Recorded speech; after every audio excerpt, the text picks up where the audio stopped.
So hello नमस्ते वणक्कम होला मरहबा अस्सलाम वालेकुम सत श्री अकाल की हाल चाल guys. This is Shubham Gupta live with you on the platform. तो कैसे हैं आप लोग? First of all I really hope that all of you guys are doing great and you are having an amazing time at your places. I really wish you people and your family members the pink of your health. तो जैसा कि आप सभी जानते हैं that with this series known as sprint हम लोग कोशिश कर रहे हैं to revise the entire syllabus in a short period of time, क्योंकि हम सब जानते हैं बहुत अच्छी तरह से कि रिवीजन के लिए हमारे पास सिलेबस बहुत ज़्यादा है लेकिन समय बहुत कम है। Very soon we will be looking forward to attempt our final examinations in the schools. तो इस स्प्रिंट सीरीज में थोड़ा सा तेज भागने की ज़रूरत है and that's what we are doing. आज के लेक्चर में भी हम कुछ ऐसा ही करने वाले हैं। आज के इस वीडियो में, आज के इस लेक्चर में हम लोग रिवाइज करने वाले हैं a very interesting, quite simple but a very important chapter from exam point of view, and that is forest society and colonialism. Now I can understand कि बहुत लोगों को ये चैप्टर काफी लेंदी लगता है भी, और कुछ हद तक ये चैप्टर कभी कभार कॉम्प्लेक्स, थोड़ा सा घूमा हुआ, डिफिकल्ट भी लगता है। लेकिन आज के इस लेक्चर के बाद, इस वीडियो के बाद, इस सेशन के बाद ऐसा नहीं लगेगा। तो to just give you a quick overview of this chapter, देखो इस चैप्टर की हम शुरुआत करेंगे बाय अंडरस्टैंडिंग डिफॉरेस्टेशन। अब डिफॉरेस्टेशन क्या होता है, लेकिन उससे भी इंपॉर्टेंट हम ये समझेंगे कि इंडिया में during the colonial period deforestation कैसे हो रहा था, क्यों हो रहा था, या किस लेवल पे हो रहा था, उसका क्या एक्सटेंट था। मोर इंपॉर्टेंटली हम ये भी समझेंगे कि किस तरह से कॉलोनियल रूल ने कुछ ऐसी पॉलिसीज को जन्म दिया। We'll talk about some colonial policies. We'll talk about some laws which were introduced for the forest in India under the British Raj. और उन पॉलिसीज का इंडियन फॉरेस्ट पे, इंडियन फॉरेस्ट कम्युनिटीज पे, ट्राइबल सोसाइटीज पर क्या impact था, हम वो भी समझेंगे। देन विल टॉक अबाउट कि किस तरह से रिबेलियन हुआ इंडिया के अलग अलग पार्ट्स में, अलग अलग रीजन्स में, किस तरह से अलग अलग ट्राइबल कम्युनिटीज या फॉरेस्ट सोसाइटीज ने रिबेल किया, उसका क्या अंजाम रहा। Will talk about them. और उसके बाद हम एक छोटा सा केस स्टडी भी समझेंगे अबाउट जावा, जो इंडोनेशिया का एक आइलैंड है। तो boys girls, let's begin this lecture without wasting any further time. तो देखिए, सबसे पहले तो लेट्स टॉक अबाउट डिफॉरेस्टेशन। अब डिफॉरेस्टेशन का आम भाषा में मतलब है पेड़ों का कटना या disappearance of forest, disappearance of forest या disappearance of trees on a large scale. अब ये डिसअपियरेंस अपने आप तो होगा नहीं, इतने बड़े स्केल पर अपने आप ही जंगल गायब हो गए, है ना। Generally this is because of human activities. Generally हम पेड़ काटते चले गए, जंगल गायब होते चले गए, और बाद में टर्म कॉइन कर दिया कि डिफॉरेस्टेशन हुआ था। अब ये जो डिफॉरेस्टेशन है, ये कोई बहुत नया आइडिया नहीं है। बहुत पहले से ही, even under the colonial rule, हमने इस डिफॉरेस्टेशन को ऑब्जर्व किया है, ये हुआ है। देखिए, अगर हम 17th सेंचुरी की बात करते हैं, by the beginning of 17th century, in 1600 में इंडिया के अंडर जो कल्टिवेबल एरिया था, जहां पर हम कल्टीवेशन कर रहे थे, खेती बाड़ी कर रहे थे, दैट एरिया वाज 1/6, है ना, 15-17% एरिया था जहां पर हम खेती कर रहे थे। लेकिन धीरे धीरे धीरे धीरे ये बढ़ता गया and it reached up to no almost 50%, लगभग हाफ एरिया ऐसा हो गया जहां पर हम खेती कर रहे हैं। क्यों? क्योंकि देश की पॉपुलेशन बढ़ती चली गई। Population was increasing very rapidly. अब पॉपुलेशन बढ़ेगी तो फूड ग्रेन्स की डिमांड बढ़ेगी, और फूड ग्रेन्स की डिमांड बढ़ेगी तो आपको खेती करने के लिए ज्यादा जमीन की जरूरत है। लेकिन क्या सिर्फ पॉपुलेशन का बढ़ना was the only reason कि डिफॉरेस्टेशन करना पड़ा और खेती बाड़ी के लिए जमीन ज्यादा चाहिए लगी? ऐसा तो नहीं था। There must have been multiple other reasons for the same, and yes there are. जैसे कि Britishers were forcing Indians to grow those things जिनकी यूरोपियन मार्केट में डिमांड बहुत अच्छी थी। क्या जूट एक फूड ग्रेन है? बिल्कुल नहीं। क्या कॉटन एक फूड ग्रेन है? बिल्कुल नहीं। कॉटन टेक्सटाइल की और बाद में कॉटन, रॉ कॉटन की भी यूरोप में बहुत ज्यादा डिमांड थी जो इंडिया में होता था। ओपीएम, इंडिगो, ये सब वो चीजें थी जिनकी ईस्ट एशियन मार्केट में या यूरोपियन मार्केट में बहुत ज्यादा डिमांड थी, और इसी वजह से Indian farmers were forced to grow these crops. और इन क्रॉप्स को उगाने के लिए जब आपको ज्यादा जमीन चाहिए तो पेड़ काटने होंगे। So for all these reasons, trees were cutting down, they were cut down at a great scale. इसके अलावा क्योंकि अर्बन पॉपुलेशन बढ़ती जा रही थी, so for this urban population या आपको इंडस्ट्रियलाइजेशन के लिए, औद्योगिकरण के लिए रॉ मटेरियल्स की जरूरत थी, तो पेड़ कटना तो लाजमी था। पेड़ कहां कट रहे थे? इंडिया में। रॉ मटेरियल कहां जा रहा था? यूरोप में। ऑलराइट, इसके अलावा अगर हम कॉलोनियल स्टेट की बात करते हैं, अगर हम ब्रिटिश गवर्नमेंट की बात करते हैं, तो उनका यह मानना था कि Indian forest were very much unproductive, कि भारत में जो जंगल हैं वो किसी काम के नहीं है, दे आर अनप्रोडक्टिव, उनसे कुछ काम का नहीं मिलता है, तो उनको काट देना ही बेहतर है। यही कहना था ना कि हम तो भारत को सिविलाइज करने आए हैं, we have come to India to civilise the people, civilise the people. यहां 6th सेंचुरी में गुप्ता डायनेस्टी खत्म हो गई थी, दूसरे आ गए थे और तुम हमें सिविलाइज करने आए हो। मिडिल ईस्ट कह सकता है कि जिहालत का दौर था, an era of darkness. Hindustan के लिए कहोगे कि सिविलाइज नहीं थे? दुनिया की जो सबसे पुरानी 4 सिविलाइजेशंस हैं उनमें से एक भी यूरोप में नहीं है, चाहे मेसोपोटामियन हो, इजिप्शियन हो, चाइनीज हो या इंडस वैली सिविलाइजेशन हो। दुनिया की 4 सबसे पुरानी माने जाने वाली सभ्यताएं, the most ancient civilisations in the world, none of them was found in Europe. और हमें सिखाने आए थे कि सिविलाइजेशन क्या होती है, how to be civilised and more cultured. उस नाम पे तुमने पेड़ काट दिए, जंगल काट दिए, ये अनप्रोडक्टिव। तो बोले कि ठीक है जंगल काट दो, and most of the land should be used for agriculture, cultivation के लिए ज्यादा से ज्यादा जमीन यूज होनी चाहिए, क्योंकि जितनी जमीन पे खेती बाड़ी होगी उतना ही लैंड रेवेन्यू जनरेट होगा, लैंड रेंट मिलेगा। जंगलों से कौन सा रेंट मिलेगा, लेकिन कल्टीवेशन होगा तो जमीन से लैंड रेंट मिलेगा। फ्रॉम 1880 टू 1920, 40 साल में, फ्रॉम 1880 टू 1920 जो कल्टीवेबल एरिया था, it increased by 6.7 million hectares, million 6.7 million hectares, समझ रहे हो?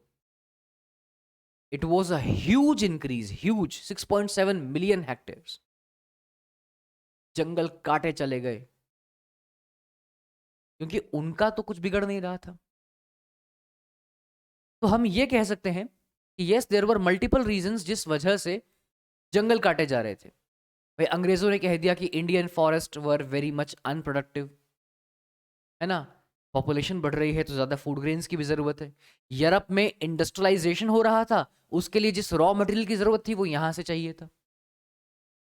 लेकिन इसके अलावा भी कुछ और रीजंस थे, and one of the most important reasons included expansion of railways. देखिए, सबसे पहले let's talk about royal navy. दुनिया में सबसे स्ट्रॉन्ग या सबसे पावरफुल नेवी मानी जाती रही है ब्रिटेन की नेवी, जिसको कहा जाता है रॉयल नेवी। ऑल्दो मैं इस बात से एग्री नहीं करता हूं, रॉयल नेवी को हराने वाली एक नेवी रही है जो रॉयल नेवी से बहुत कम ताकतवर मानी जाती थी, जो रॉयल नेवी से बहुत छोटी थी, बहुत ही कम इक्विप्ड थी, बहुत ही कम ट्रेंड थी, इतने बड़े और वेल इक्विप्ड जहाज नहीं थे, और उस नेवी का नाम था मकरान नेवी। और मकरान नेवी हिंदुस्तान की नेवी थी जिसमें मैक्सिमम जवान बलूचिस्तान के थे। मकरान नेवी ने रॉयल नेवी को, ब्रिटिश रॉयल नेवी को धूल चटा दी थी। वो तो औरंगजेब था, बच गए, they got a second lease of life. खैर, ब्रिटिश रॉयल नेवी के लिए जिन जहाजों की जरूरत थी, द वाटर शिप्स, वो बनाए जाते थे ओक वुड से, ओक के पेड़ की लकड़ी से। धीरे धीरे धीरे धीरे इतने ओक के पेड़ काटे गए कि ब्रिटेन के अंदर या उसके आसपास के टेरिटरीज में ओक फॉरेस्ट नहीं बचे, ओक फॉरेस्ट, क्या करें? सो दे केम टू इंडिया। यहां पर भी कुछ ना कुछ मिल जाएगा। इंडिया में अलग अलग रीजन्स में सर्च पार्टीज वर सेंट कि भैया जाओ और देखो कि ओक ट्रीज या इसके जैसे पेड़ हमें इंडिया में कहां मिल सकते हैं, कितने मिल सकते हैं। क्योंकि ओक एक ऐसा पेड़ है जो हार्डवुड है, इट्स अ हार्डवुड। पर लकड़ी यूज होगी जहाज बनाने में तो आपको हार्डवुड चाहिए, और ऐसी लकड़ी जिसके ऊपर पानी का असर ना हो। तो इंडिया में search parties were sent into different areas of the country कि ढूंढो भाई कि हमें ज्यादा क्वांटिटी में लकड़ी चाहिए जिससे हम जहाज बना सकें, जहाज। And the same goes for the expansion of railways. India में रेलवेज का एक्सपेंशन होने लगा। अब रेलवेज के एक्सपेंशन के लिए जो सबसे जरूरी चीज थी वो थी लकड़ी। सबसे जरूरी चीज थी लकड़ी। देखो, रेलवेज के लिए कहा जाता है कि इंडिया को ब्रिटिशर्स का गिफ्ट था रेलवेज। रेलवेज की देन अंग्रेजों की है, झूठ है ये। अंग्रेजों ने क्या रेलवेज इंडियंस के लिए बनाई थी? अंग्रेज इंडिया में रेलवेज लेकर आए थे दो कारणों से। पहला, मूवमेंट ऑफ गुड्स। अगर रॉ कॉटन चाहिए, उस रॉ कॉटन को, या मान लीजिए शुगर केन की जरूरत है, तो यूपी से बिहार से शुगर केन को पोर्ट तक कौन लेके आएगा? कैसे लेकर आएंगे? फ्रॉम द सी पोर्ट उसको ले जाएंगे यूरोप तक, लेकिन सी पोर्ट तक कैसे लेकर आएंगे? रेलवेज की हेल्प से। तो पहला रीजन था movement of goods, movement of trade, movement of raw material. और दूसरा रीजन था movement of their sepoys. Hindustan में जो अपनी सेना तैनात की थी उनका मूवमेंट कैसे होगा? Trains, railways. ये तो बेवकूफी वाली बात है कह देना कि हिंदुस्तान में रेलवेज जो है अंग्रेजों का तोहफा था। फालतू की बात है। तो ये जो एक्सपेंशन ऑफ रेलवेज हो रहा था हिंदुस्तान में, इसके लिए एक बहुत जरूरी चीज चाहिए थी, टिम्बर, लकड़ी। क्यों? क्योंकि रेलवे स्लीपर्स बनाने थे। अब जिनको नहीं पता है कि ये रेलवे स्लीपर्स क्या होते हैं, देखिए रेलवे स्लीपर्स क्या होते हैं बेसिकली। ये एक बार ये पिक्चर देखिए। अगर आप ये पिक्चर देखेंगे तो यू विल रियलाइज कि ये रेलवे ट्रैक्स हैं। दिख रहे हैं आपको दो रेलवे ट्रैक्स। इन रेलवे ट्रैक्स के बीच में आपको इस तरह की बहुत सारी लाइंस दिखेंगी। इन्हें कहा जाता है स्लीपर्स। आप लोगों ने रेलवे ट्रैक्स जब देखे हैं ना बेटा, तो रेलवे ट्रैक्स में आपको रियलाइज हुआ होगा, भाई मान लो कि ये रेलवे ट्रैक है, ऐसे और ऐसे। ये रेलवे ट्रैक्स के बीच में अगर आपने देखा होगा तो कुछ इस तरह से आपको हॉरिजॉन्टल बहुत सारे पट्टे दिखाई दिए होंगे। इन्हें कहा जाता है स्लीपर्स, रेलवे स्लीपर्स, जिनके ऊपर रेलवे ट्रैक्स को बिछाया जाता है, on to which railway tracks are laid. इन्हें कहा जाता है स्लीपर्स। तो पहले ये स्लीपर्स लकड़ी के बनते थे, बाद में लोहे के बनने लगे, आजकल तो सीमेंट के बनते हैं, कंक्रीट के बनते हैं। तो पहले लकड़ी के बनते थे ये स्लीपर्स। ये स्लीपर्स को बनाने के लिए लकड़ी चाहिए, उसके लिए पेड़ काटेंगे। कहा जाता है during the British period to lay 1 mile of railway tracks around 2000 sleepers were required. 1 मील रेलवे ट्रैक बिछाने के लिए लगभग 2000 स्लीपर्स की जरूरत थी। और सिर्फ स्लीपर्स नहीं, रेलवे लोकोमोटिव्स, रेलवे इंजन्स को रन करने के लिए भी एज अ फ्यूल लकड़ी की जरूरत थी। वो लकड़ी कहां से आएगी? पैदा करेंगे? नहीं, पेड़ काटेंगे। अब आप देखिए, some numbers are in front of you. 1860s से जब रेलवेज का एक्सपेंशन शुरू हुआ, एंड बाय 1890s लगभग 20-30 सालों के पीरियड में 25,500 kilometres of railway track was laid. 25,000 या 25,500 रेलवे ट्रैक को बिछाया गया। और इस दौरान देखिए 1946 की अगर आप बात करें, 1890 में हम कह रहे हैं रेलवे ट्रैक कितना था? 25,000। और 1946 7,65,000। It's a huge number. अब जब हम ये कह रहे हैं कि 1 मील के लिए 2000 स्लीपर्स की जरूरत थी, अब सोचो इस नंबर के लिए कितनी जरूरत होगी, किस लेवल पर पेड़ काटे गए होंगे, किस लेवल पर। समझ रहे हो? Even if I just talk about Madras presidency, अगर सिर्फ मद्रास की बात करते हैं, 35,000 trees were cut in 1 year. एक साल में 35,000 पेड़ काटे गए स्लीपर्स बनाने के लिए। 35,000, 35,000 trees were cut down in Madras in 1 year. पूरे देश का आंकड़ा तो ले ही नहीं सकते हैं सर, सिर्फ मद्रास की बात हो रही है, और वो भी एक साल में। कितने? 35,000 पेड़।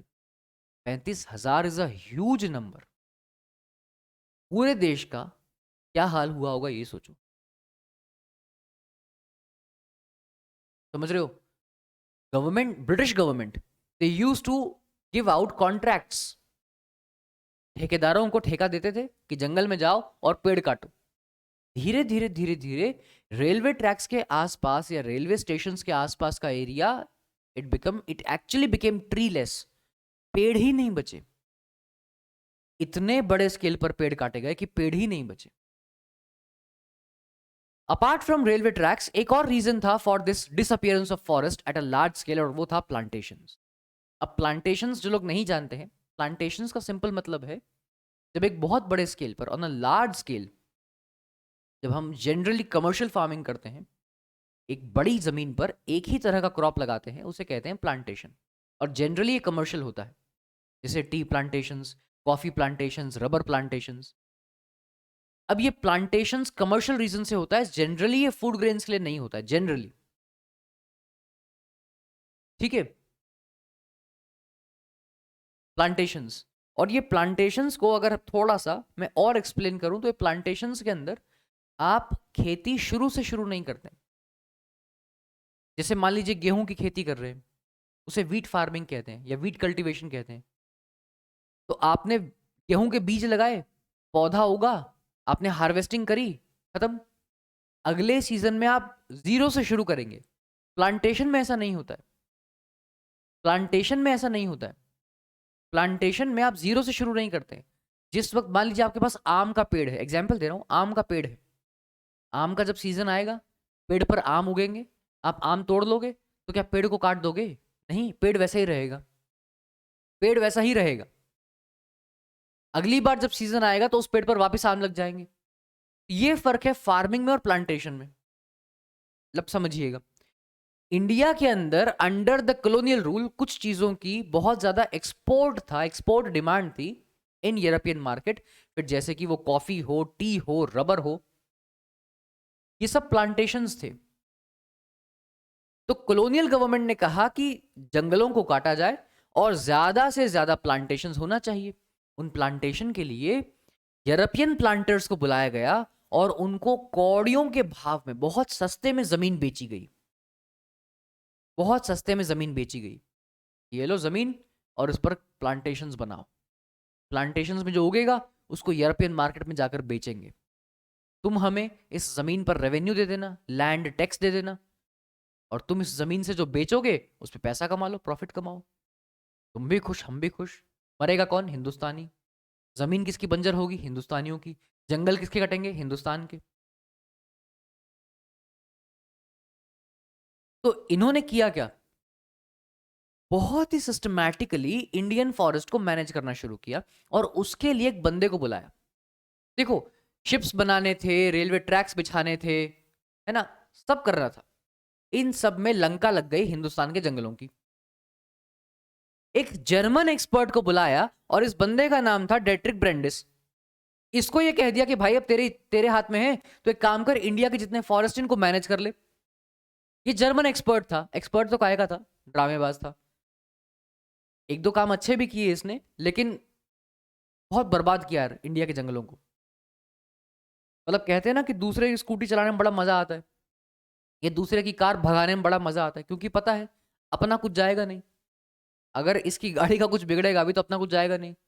तुम किसी की गाड़ी चलाओ, किसी दूसरे की कार, किसी दूसरे की बाइक, तो आदमी भगाता है बहुत तेज, उसके पूरे मजे लेता है, पता है अपना तो कुछ बिगड़ेगा नहीं इसमें, अपनी तो है नहीं। यही हो रहा था यहाँ पे। स्कूटी दूसरे की है, कार दूसरे की है, भगाए जाओ।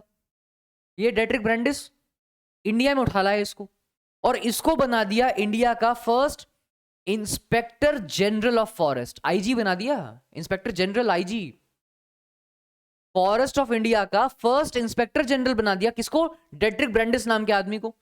इसने क्या किया? इसने कहा कि देखो ऐसा है, इंडिया के जंगलों को ना मैनेज करने की जरूरत है और लोगों को साइंस ऑफ कंजर्वेशन सिखाने की जरूरत है,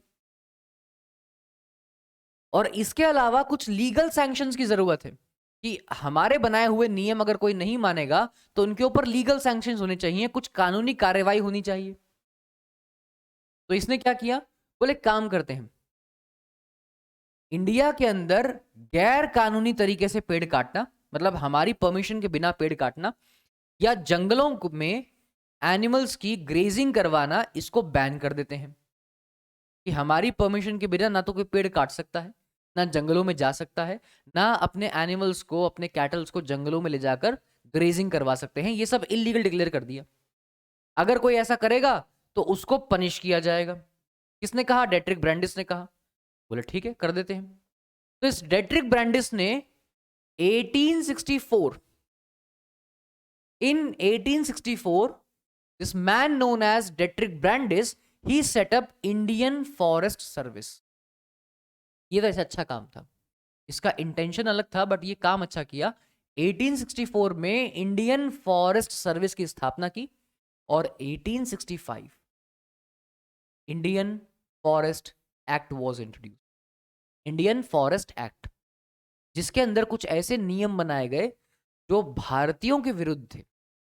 यूरोपियंस को पेड़ काटना अलाउड है, वो जो जिसको कॉन्ट्रैक्ट दे रहे हैं उसको पेड़ काटना अलाउड है, हिंदुस्तानियों को अलाउड नहीं। मतलब ये एक्ट ये नहीं कह रहा था कि पेड़ नहीं काटने हैं, पेड़ों को बचाना है, कंजर्वेशन करना है, नहीं, पेड़ तो काटेंगे लेकिन हम काटेंगे, तुम नहीं काटोगे। समझ रहे हो? तो 1864 Indian forest service, 1865 Indian forest act, और 1906 में एक रिसर्च इंस्टीट्यूट बनाया गया जिसका नाम था इंपीरियल फॉरेस्ट रिसर्च इंस्टीट्यूट। कहां पर? देहरादून। देहरादून में एक रिसर्च इंस्टीट्यूट बनाया गया 1906, और ये कहा कि हम लोगों को साइंटिफिक फॉरेस्ट्री सिखाएंगे। साइंटिफिक फॉरेस्ट्री, ये वर्ड, ये टर्म बहुत इंपॉर्टेंट है सर, साइंटिफिक फॉरेस्ट्री। बोले साइंटिफिक फॉरेस्ट्री? हाँ। बोले साइंटिफिक फॉरेस्ट्री क्या होती है? बोले साइंटिफिक फॉरेस्ट्री में क्या करना है, देखो जंगल के अंदर बहुत तरह के पेड़ होते हैं, उनकी जरूरत नहीं है। जंगल में जिन पेड़ों की जरूरत नहीं है उनको काट दिया जाए और जिस तरह के पेड़ों की जरूरत है वो लगा देंगे। Only and only one type of tree will be grown in the forest. इसको कहा गया साइंटिफिक फॉरेस्ट्री, इसको कहा गया सिस्टमैटिक प्लांटेशन। बोले जंगलों में प्लांटेशन करो, साइंटिफिक फॉरेस्ट्री, साइंटिफिक। तो जिन पेड़ों की हमें जरूरत है उन पेड़ों को लाइन से हम लगाएंगे जंगलों के अंदर, और जिन पेड़ों की जरूरत नहीं है उनको हम काट देंगे। इसे कहा गया साइंटिफिक फॉरेस्ट्री, और ये अत्यंत बेवकूफ बनाने का तरीका था, इसके अलावा कुछ भी नहीं। जो टर्म दिया ना साइंटिफिक फॉरेस्ट्री, इससे ज्यादा अनसाइंटिफिक कुछ हो ही नहीं सकता है। यार तुम पूरे के पूरे फॉरेस्ट इकोसिस्टम को ही डिस्टर्ब कर रहे हो, ये पेड़ काट देंगे, ये लगा देंगे। साइंटिफिक फॉरेस्ट्री पूरे इंडियन फॉरेस्ट को अपने अंडर ले लिया कि हम इंडियन फॉरेस्ट को मैनेज करेंगे और वर्किंग प्लान्स बनाएंगे इस फॉरेस्ट मैनेजमेंट के लिए।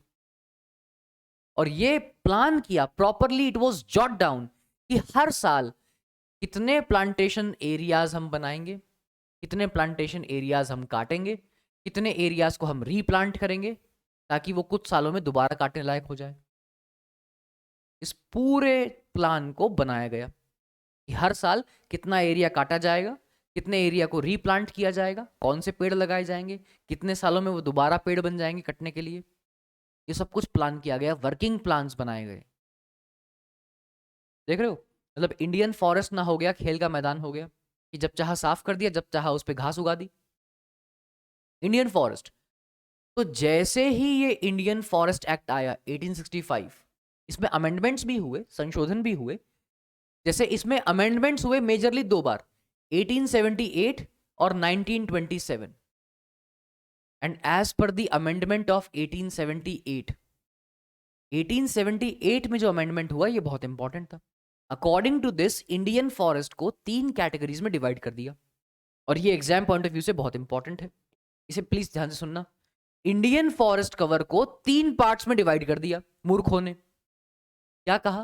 बोले 3 कैटेगरीज हैं।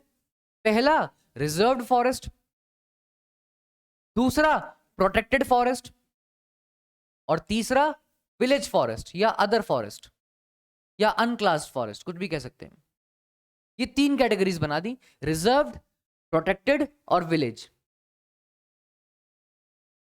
3 कैटेगरीज में इंडियन फॉरेस्ट को डिवाइड कर दिया। तो बोले ये क्या है? तो बोले हम बताते हैं। बोले देखो, जो बेस्ट फॉरेस्ट है, बिल्कुल बेस्ट इन क्लास, जिनका कोई मुकाबला नहीं है, हम चाहते ही नहीं है कि ये खराब हो, ये बिल्कुल स्ट्रिक्टली हमारे कंट्रोल में है, इन्हें कहा गया रिजर्व्ड फॉरेस्ट। रिजर्व्ड, ये रिजर्व फॉरेस्ट है। इन फॉरेस्ट में जाना तो बिल्कुल बैन है, इन जंगलों में से कुछ भी लेना बिल्कुल बैन है, ठीक है।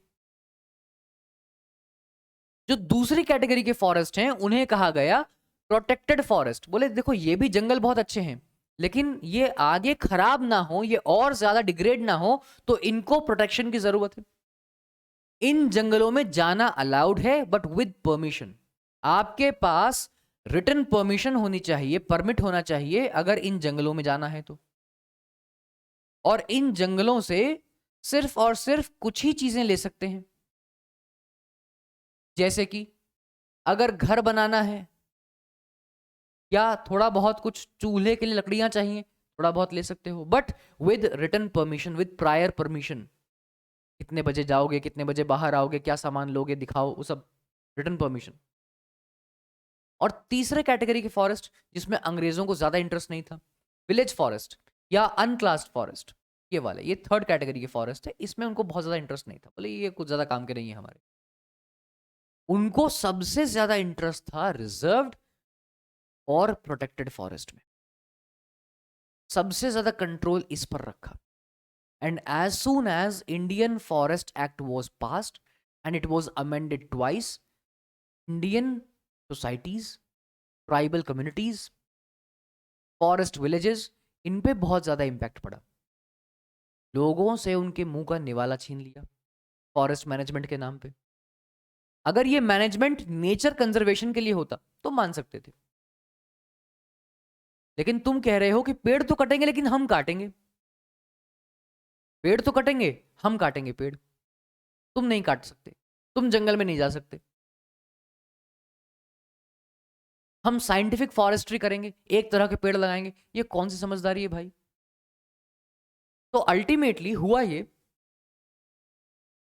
कि बहुत सारे लोग ऐसे थे, बहुत सारी कम्युनिटीज ऐसी थी जो जंगल पर डिपेंडेंट थे, जानवरों के चारे के लिए, फ्यूल के लिए, वो तो डिपेंडेंट थे, उनको तो चाहिए।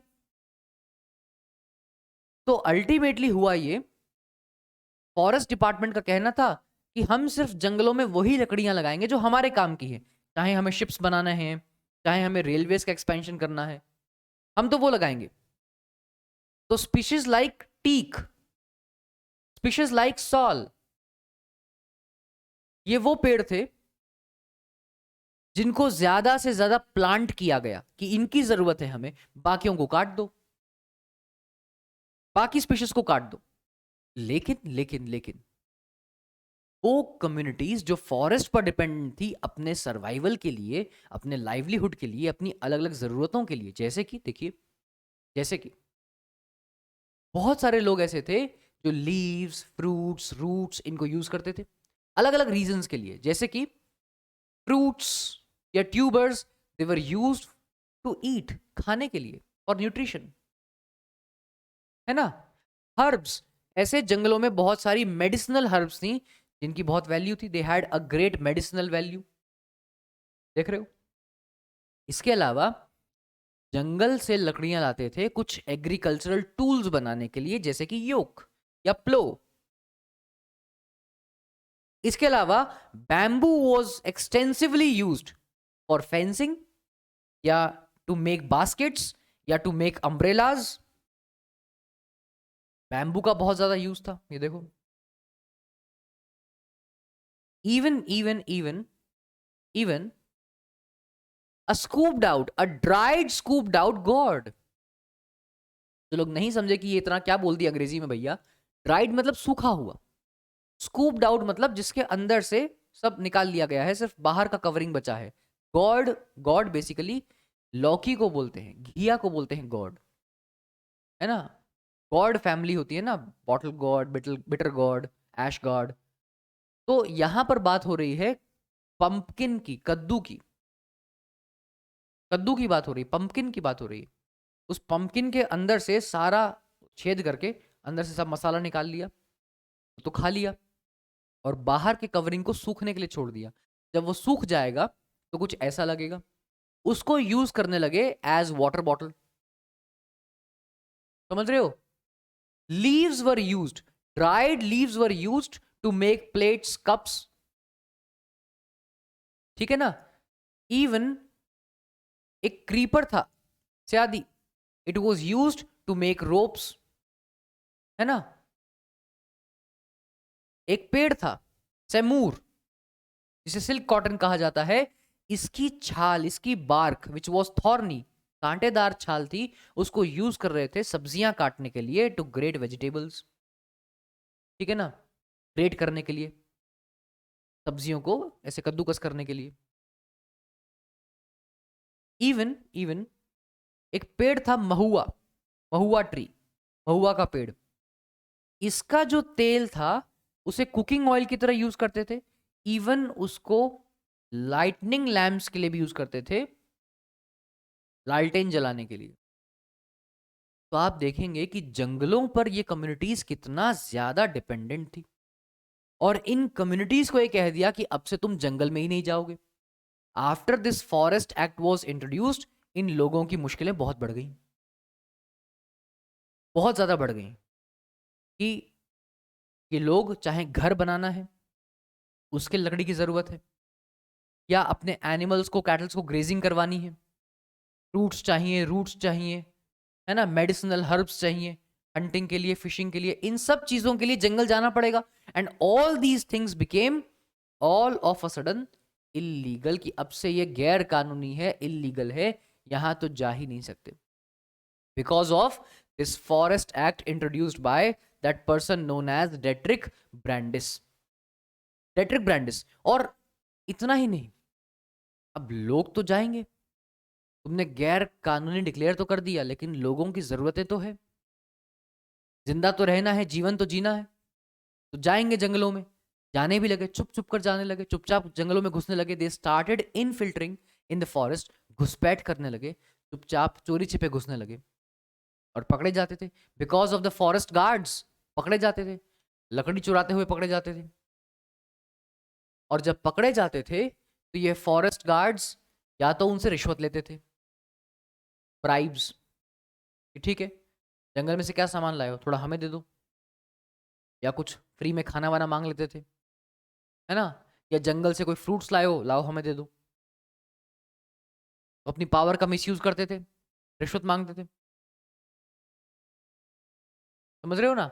Many a times women were caught, women, जंगल से लकड़ी ला रहे हैं चूल्हे के लिए, विमेन वर कॉट, तो पुलिस कांस्टेबल्स या ये फॉरेस्ट गार्ड्स ये इनको पकड़ लेते थे। They used to harass people, बहुत हरास करते थे, फ्री में खाना मांगते थे, है ना, रिश्वत मांगते थे कि छोड़ देंगे, ये सामान दे दो।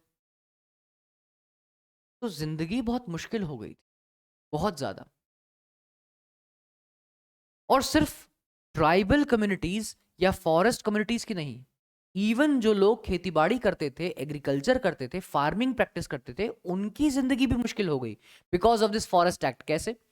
देखो, ज्यादातर हिंदुस्तान में most of the communities use to practice shifting cultivation, ज्यादातर फार्मिंग कम्युनिटीज शिफ्टिंग कल्टीवेशन करती थी, या जिसको स्वीडन एग्रीकल्चर भी कहा जाता है, शिफ्टिंग कल्टीवेशन। और ये एक बहुत ही ट्रेडिशनल तरीका था खेतीबाड़ी करने का, एशिया में भी, अफ्रीका में भी, साउथ अमेरिका में भी। It was a very traditional method of farming, shifting cultivation. इस शिफ्टिंग कल्टीवेशन में क्या होता था, देखो बहुत सिंपल था, इसके अलग अलग नाम है, if you can see on your screen. इस शिफ्टिंग कल्टीवेशन के अलग अलग नाम थे। अगर आप इंडिया की बात करेंगे तो नॉर्थ ईस्ट में इसे झूमिंग कहते हैं, कुछ एरियाज में से कुमरी, बेवाड़, पोडू, पेंडा कहते हैं। In different parts of the world इसके अलग अलग नाम है। श्रीलंका में चना कहते हैं, लडांग कहते हैं, है ना, सेंट्रल अमेरिका में मिल्पा कहते हैं। शिफ्टिंग कल्टीवेशन होता पूरी दुनिया में है, सिर्फ नाम अलग अलग है। तो इस शिफ्टिंग कल्टीवेशन में होता क्या है, देखो शिफ्टिंग कल्टीवेशन में क्या करते हैं कि पहले तो जंगल काटे जाते हैं, है ना, जंगल का कुछ area, a patch of forest, उसे काट देते हैं, जो बच गया उसे जला देते हैं, ठीक है। अब जब मॉनसून की पहली बारिश होगी तो उस राख में, उस ऐश में बीज बो देते हैं। The seeds are sown in the ash by the first rain of monsoon. उसके बाद पौधे उग जाएंगे, अक्टूबर नवंबर तक हार्वेस्टिंग हो जाएगी। कई सालों बाद जब वो जमीन बंजर होने लगेगी, when the land will lose its fertility, when the land will lose its minerals, its nutrients, उस जमीन में, उस धरती में जो पोषक तत्व हैं, न्यूट्रिएंट्स हैं, वो धीरे धीरे धीरे धीरे they will be absorbed by the crops. वो जमीन धीरे धीरे बंजर होने लगेगी, तो farmers will shift to a new patch of land. एक दूसरी जमीन देखेंगे, वहां पेड़ काटेंगे, वहां खेती करेंगे और इस जमीन को छोड़ देंगे। They will leave the land uncultivated for a few years, ताकि वो जमीन वापस फर्टाइल हो जाए, so the land could restore its natural fertility. इसे कहते हैं shifting cultivation. They will keep on tossing between these 2 और 3 पीसेस ऑफ लैंड, ताकि जमीन नेचुरली अपनी फर्टिलिटी रीगेन करती रहे। 2-3 जगहों के बीच में they will be keep on switching, they will be keep on tossing. इसे कहते हैं शिफ्टिंग कल्टीवेशन। शिफ्टिंग, है ना, कुछ सालों बाद the land will be left as fallow, ताकि उस पे जंगल फिर से उग जाए, जमीन फिर से अपनी फर्टिलिटी गेन कर ले। इसको कहते हैं शिफ्टिंग कल्टीवेशन। और ऐसी जमीन पर या इस तरह की खेती में different types of crops are grown, ठीक है। अगर आप सेंट्रल इंडिया की बात करते हैं या अफ्रीका की बात करते हैं तो मिलेट्स आर ग्रोन, है ना। ब्राजील में बात करेंगे तो manioc are grown. South America की बात करेंगे तो बीन्स या मेज आर ग्रोन। अलग अलग जगहों पर अलग अलग तरह के क्रॉप्स उगाए जाते हैं by this method of farming. इसे कहा जाता है शिफ्टिंग एग्रीकल्चर।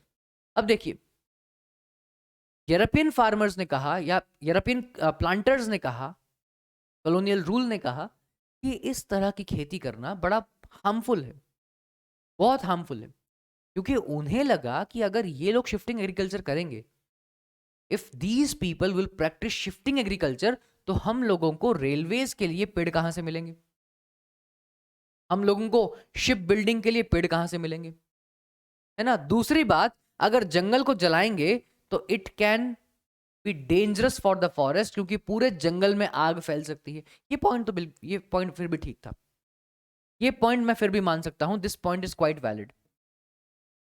लेकिन उन्होंने ये इसलिए नहीं कहा था कि जंगल में आग फैल जाएगी, पूरा फॉरेस्ट बर्बाद हो जाएगा, जानवर मर जाएंगे। नहीं नहीं नहीं नहीं, उन्होंने ये इसलिए कहा था कि अगर पूरे जंगल में आग फैल गई तो जो वैल्यूएबल टिम्बर हमें मिल सकता है वो सब जल जाएगा।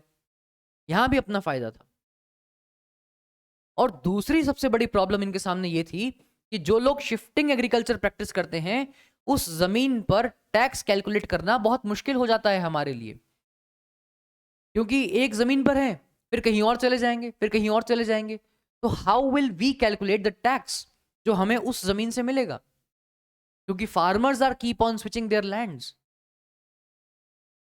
तो because of all these reasons उन्होंने कहा कि ये शिफ्टिंग कल्टीवेशन तो नहीं होना चाहिए, it should be band.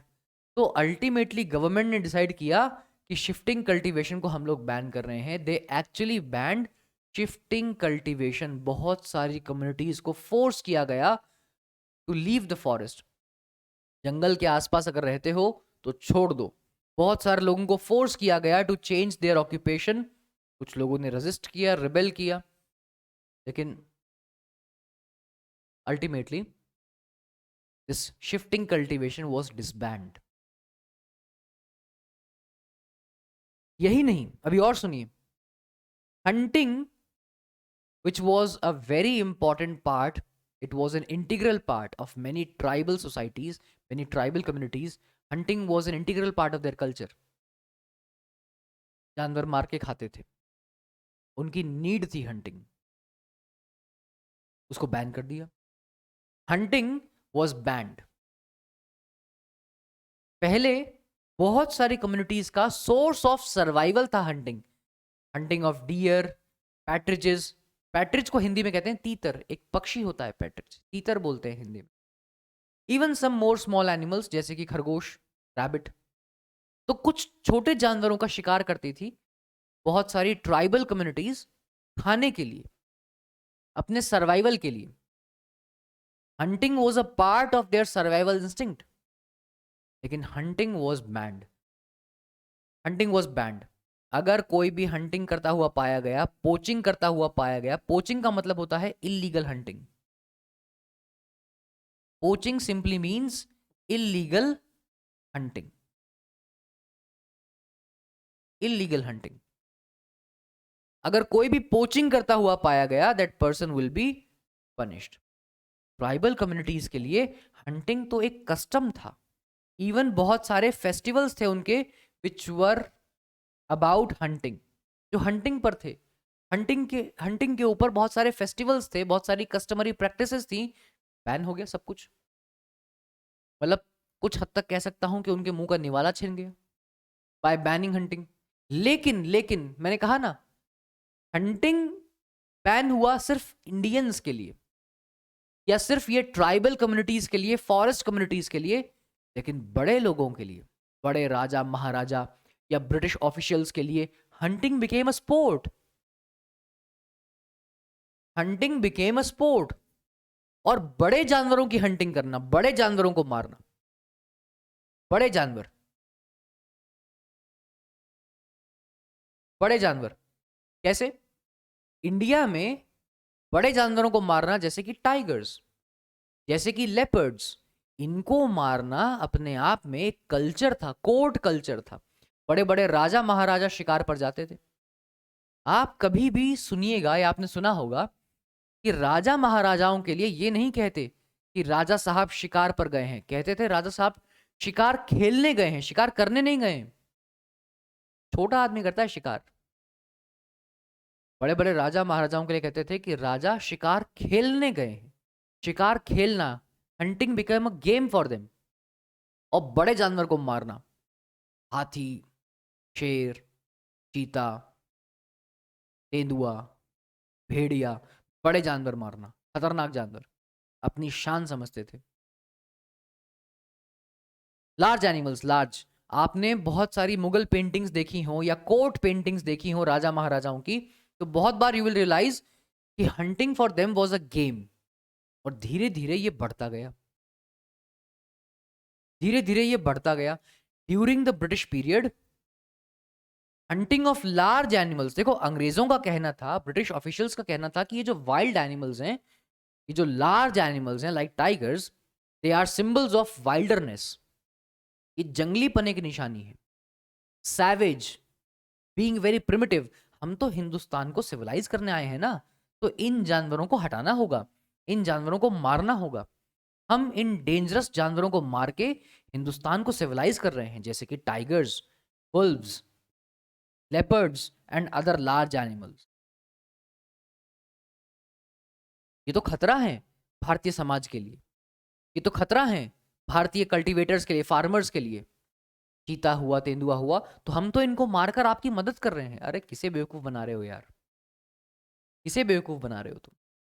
Just have a look on these numbers. These numbers are seriously horrible. These numbers are horrible. आप देखिएगा, just within a period of 1875 to 1925, ये पीरियड देखिए, 50 साल, सिर्फ 50 साल, 1875 टू 1925।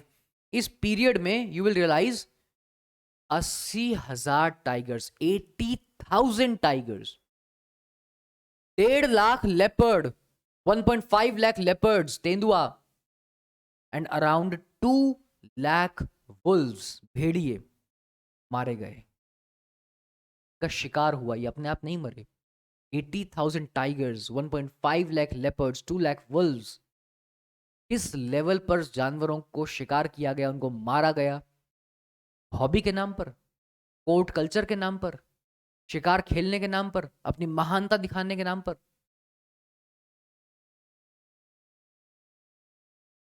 एक एक महाराजा थे, महाराजा ऑफ सरगुजा, काय के महाराजा थे यार, महाराजा ऑफ सरगुजा। इन भाई साहब ने अकेले ने more than 1,000 tigers and around 2,000 leopards को मारा। 1,157 tigers were shot by him and around 2,000 leopards were killed by him by 1957. बड़े जानवर मारना तो शान समझते थे ना। आपने कभी भी किसी फोर्ट को विजिट किया हो, किसी किले विले को घूमने गए हो, तो वहां पर रॉयल फैमिली के कुछ पुराने राजाओं की तस्वीरें लगी होती हैं। तो आपने अक्सर ऐसी तस्वीरें देखी होंगी, और नहीं देखी हैं तो आज गूगल करिएगा, आपको बहुत सारे राजाओं की, सो कॉल्ड इंडियन किंग्स की तस्वीरें मिल जाएंगी शिकार करते हुए, शिकार खेलते हुए।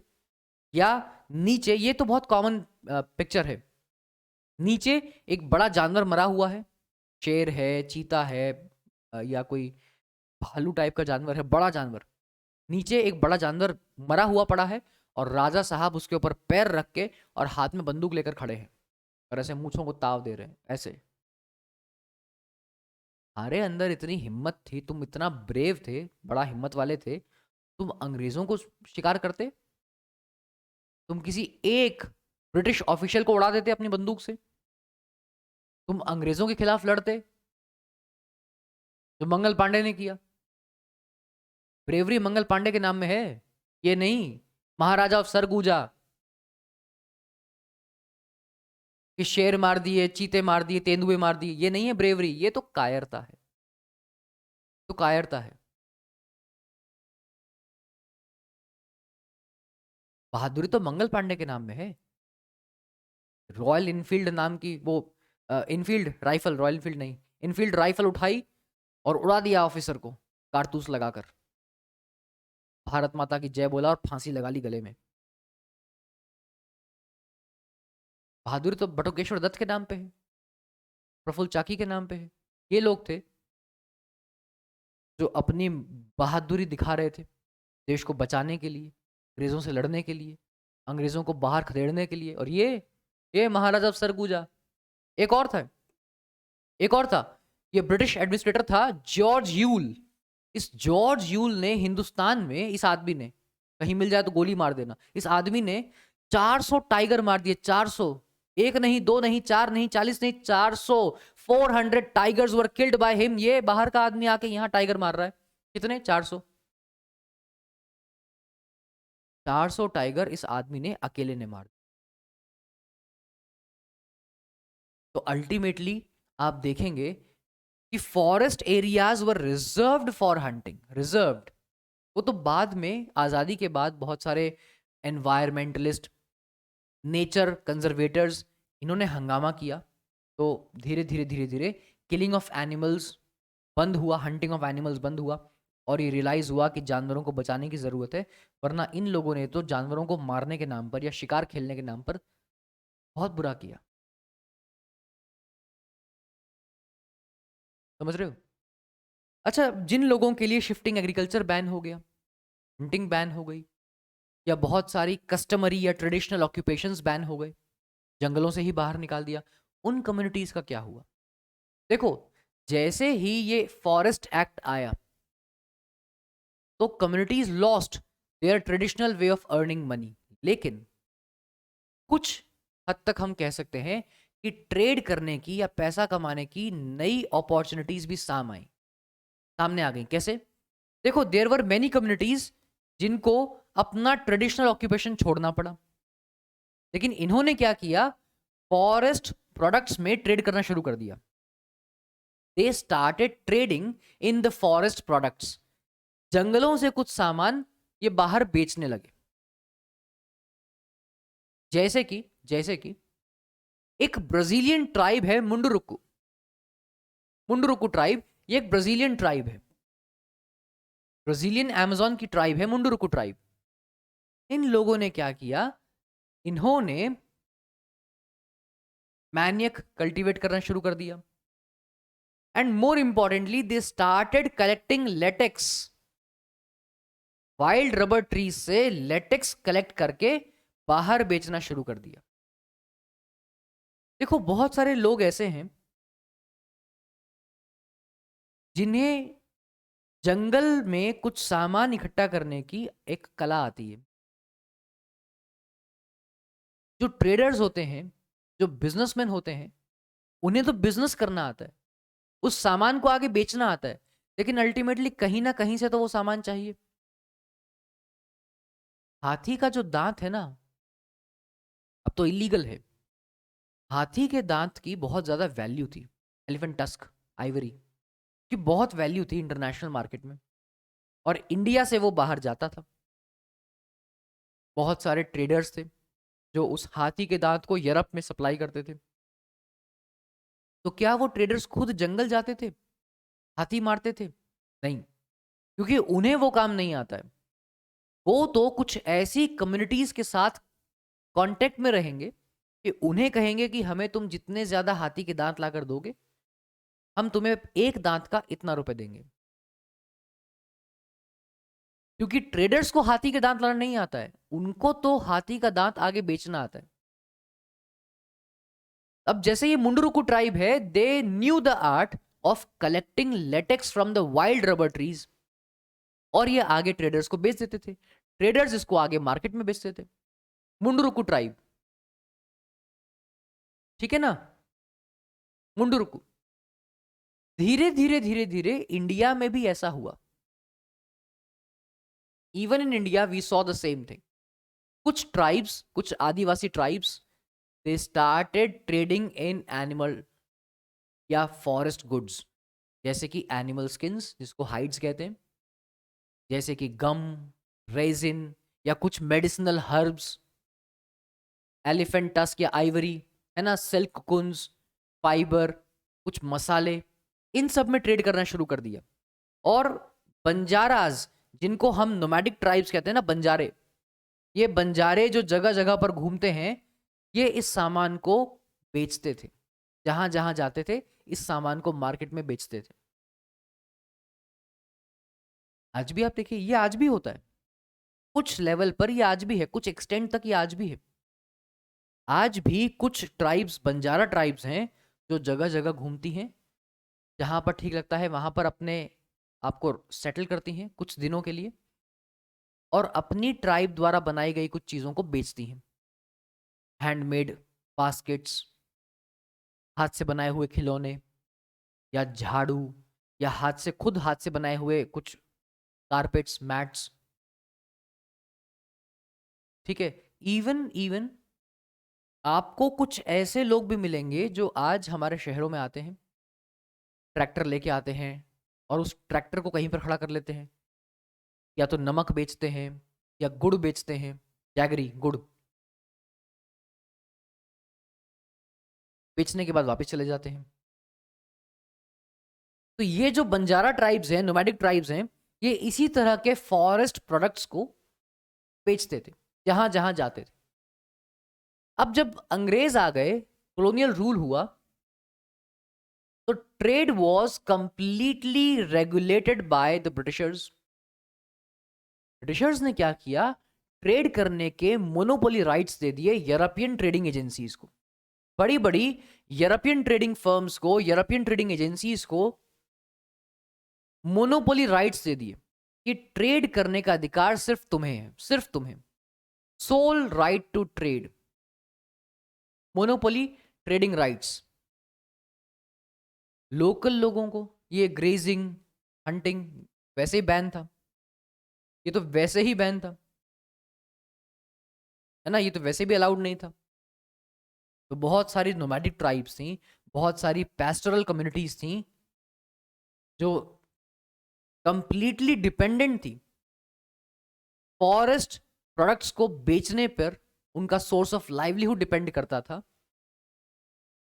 तो ऐसा करने से उनका सोर्स ऑफ लाइवलीहुड चला गया। जैसे मेड्रॉस प्रेसिडेंसी की कुछ ट्राइब्स थी, कोरावा, कराचा, येरकोला, ये कुछ ट्राइब्स थी मेड्रास प्रेसिडेंसी की, they lost their source of livelihood, और कुछ ट्राइब्स को कहा गया criminal tribes. Some tribes came out to be known as criminal tribes, criminal, और इनको फोर्स किया गया to work in the factories. अंग्रेजों ने इन ट्राइब्स को फोर्स किया, जंगलों से बाहर निकाल दिया, and they were forced to work as mine workers, as plantation workers, as factory workers. इनको फोर्स किया गया. समझ रहे हो? हालात बहुत खराब होते जा रहे हैं, बहुत ज्यादा. अगर आप असम की बात करते हैं, इन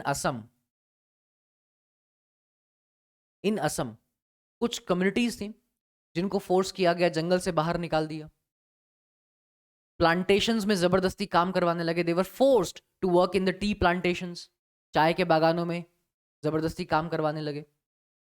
इवन जैसे जैसे संथल कम्युनिटी है असम में, संथल कम्युनिटी, या झारखंड में ओरांस, या छत्तीसगढ़ में गोंड, ये सब वो कम्युनिटीज थी who were forced to work in the tea plantations.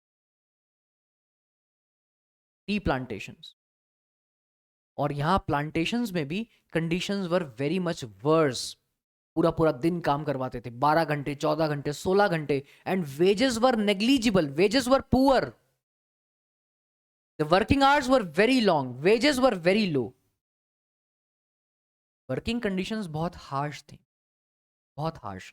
तो कुल मिलाकर, और घर वापस आने की इजाजत नहीं थी. They had no permission to return to their homes, to their home villages. गांव वापस जाना, घर वापस जाने की इजाजत ही नहीं थी. तुमने लोगों से शिफ्टिंग कल्टीवेशन छीन लिया, हंटिंग बैन कर दी, पूरे फॉरेस्ट एरिया को अपने अंडर कंट्रोल कर लिया, मैनेज करने लगे. ये कह दिया कि ये फॉरेस्ट रिजर्व्ड है, प्रोटेक्टेड है. और उसके बाद वो ट्राइब्स, वो कम्युनिटीज जो फॉरेस्ट प्रोडक्ट्स में ट्रेड करती थी, वो सब भी बैन कर दिया. और लोगों को फोर्स किया to work in the plantations, to work in the mines, to work in the factories. और वहां पर भी उनको हरास करने का कोई मौका नहीं छोड़ा.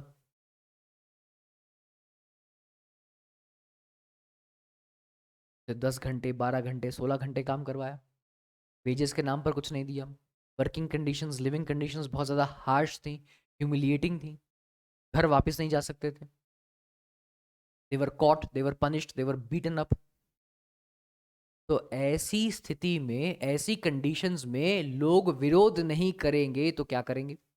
और हुआ, विरोध हुआ, रिबेलियन हुआ. Rebellion started.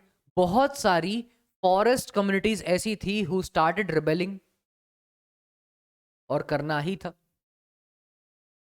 इस रिबेलियन में कुछ ट्राइबल हीरोज बाहर निकल के आए, जैसे बिरसा मुंडा, बिरसा मुंडा, जैसे सिद्धू और कानू, जैसे गुंडाधुर, जैसे अल्लूरी सीताराम राजू. ये वो ट्राइबल हीरोज हैं जिन्होंने अपने लोगों को मोटिवेट किया रिबेलियन के लिए, जिन्होंने अपने लोगों को मोटिवेट किया अपने राइट्स वापस मांगने के लिए, अंग्रेजों के खिलाफ लड़ने के लिए, और अपने जंगलों पर वापस अधिकार के लिए. इन हीरोज को आज भी याद रखा जाता है, फिर चाहे वो सिद्धू और कानू हो, फिर चाहे वो बिरसा मुंडा हो, अल्लूरी सीताराम राजू हो, या गुंडाधर हो. अब एग्जाम्पल लेते हैं एक बस्तर का. बस्तर, बस्तर है छत्तीसगढ़ में. Bastar is located in the state of Chhattisgarh, और ये साउथ छत्तीसगढ़ में है, साउथ छत्तीसगढ़. तो इसका जो बॉर्डर है, it shares borders with Andhra Pradesh, Orissa and Maharashtra. भाई यहां पर महाराष्ट्र है, यहां पर उड़ीसा है, यहां पर आंध्र है. 3 राज्यों के साथ इसकी सीमा लगती है. It shares it's borders with 3 states. Bastar Chhattisgarh में है, लेकिन इसकी जो सीमा है, बॉर्डर है, it's with 3 states, Maharashtra, Orissa and Andhra. ये जो बस्तर है ना, इट्स एक्चुअली ऑन अ प्लेटो. ये पठार के ऊपर है, ठीक है ना, पठार के ऊपर है. इसके नॉर्थ में है छत्तीसगढ़ प्लेन और इसके साउथ में है गोदावरी प्लेन। ये जो प्लेटो है ना, जहां पर बस्तर है, इसके ऊपर है छत्तीसगढ़ प्लेन्स और नीचे है गोदावरी प्लेन्स, बीच में है बस्तर। और इस बस्तर में एक नदी है इंद्रावती, इंद्रावती नदी है जो इस बस्तर को ऐसे ईस्ट से वेस्ट में काटती है, रिवर इंद्रावती। अब देखिए, इस बस्तर रीजन में बहुत सारी ट्राइब्स रहती हैं, जैसे कि मरिया है ना, धुरवाज, गोंड, भतराज, हलबाज, ये बहुत सारी कम्युनिटीज रहती हैं, अलग अलग भाषा बोलते हैं, लेकिन कहीं ना कहीं इनका बिलीफ सिस्टम, कुछ हद तक इनके कल्चर सेम है। ठीक है ना। As soon as they realized कि हमारे यहां पर जितने भी जंगल हैं अब वो अंग्रेजों ने ले लिए हैं, forest are now completely under the control of British government, इनकी बहुत सारी कस्टम्स प्रैक्टिसेस जंगलों पर डिपेंडेंट है। इनकी जिंदगी जंगल से ही शुरू होती है और वहीं खत्म हो जाती है ना भाई। Basically they use to look after the earth, they use to look after the forest areas.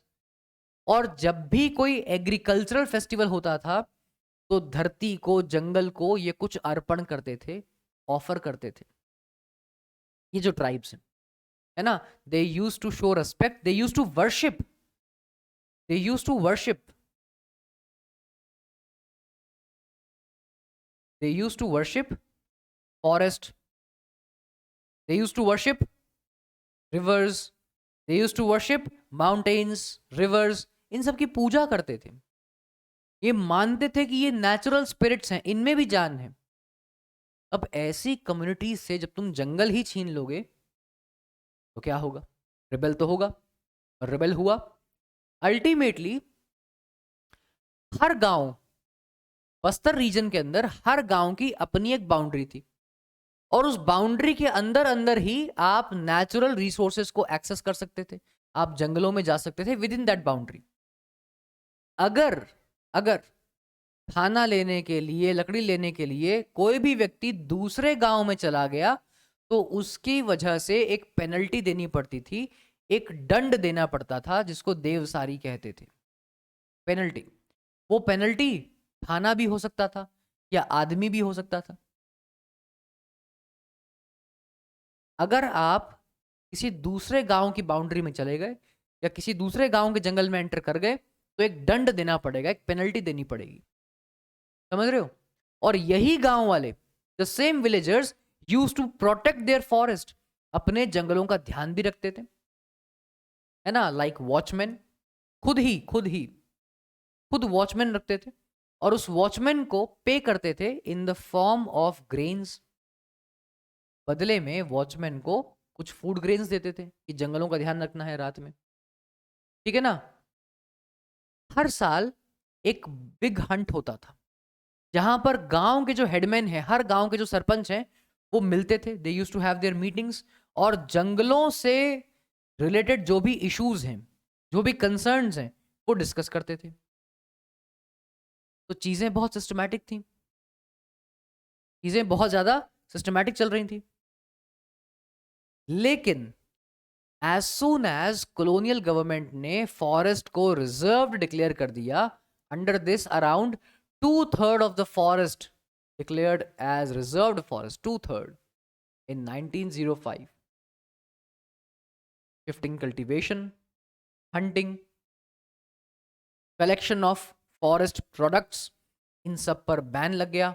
तो बस्तर के लोगों का दिमाग खराब होना ही था।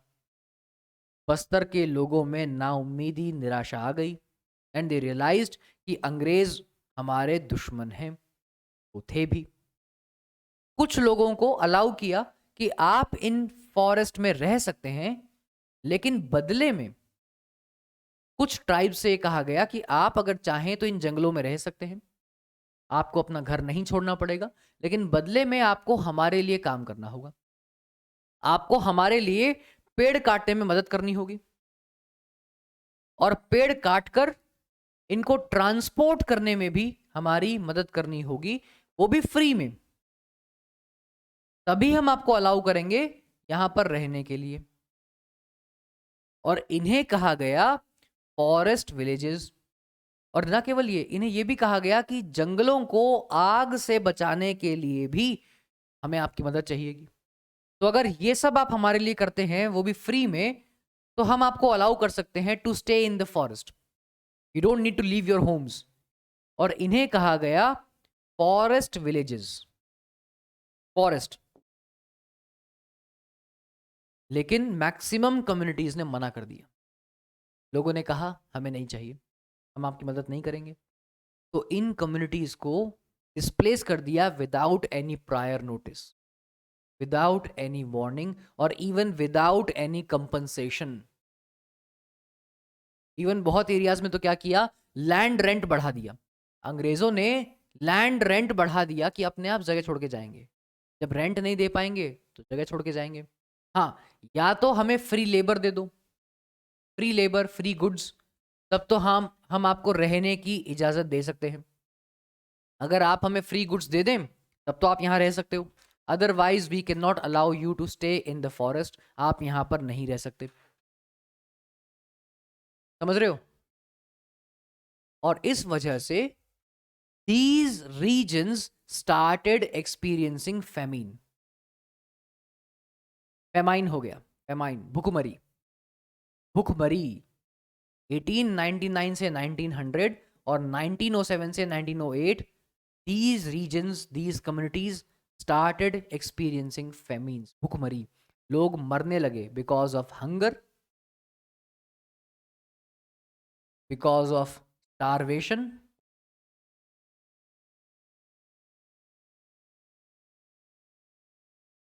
pauperism,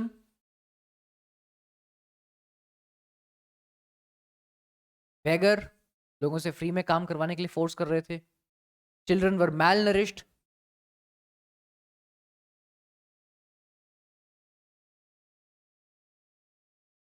ये सब आउटकम था। तो लोग रिबेल नहीं करेंगे तो क्या होगा? तो ultimately people started discussing all these issues. Village councils के अंदर, बाजार के अंदर लोगों ने ये सब डिस्कस करना शुरू कर दिया, या किसी भी फेस्टिवल में, कि भाई ये क्या हो रहा है और हमें क्या करना चाहिए। कांगड़ के जंगलों में एक ट्राइब थी, Dhruva. In the forest of Kanger there was a tribe Dhruva. Dhruva tribe का लीडर था गुंडाधर। ये बहुत इंपॉर्टेंट फिगर है यार, इसको बहुत ध्यान रखिएगा। गुंडाधर नेतनार गांव का ये व्यक्ति था। He belong to the village of Netanar, Gundadhur. और इसने अपने लोगों को लीड करना शुरू किया रिबेलियन के लिए। इसने कहा कि देखो, रिबेल तो करना पड़ेगा वरना कुछ हो नहीं सकता है। मरना तो है ही, मरना तो अब हमें है, तो इससे अच्छा है किसी को मार के मरे। जिनकी वजह से हम भूखे मर रहे हैं, हमारे बच्चे कुपोषित हैं, उनको मार के मरेंगे, मरना तो वैसे भी है। सो ही prepared his people for an agitation, he motivated his men for a rebellion।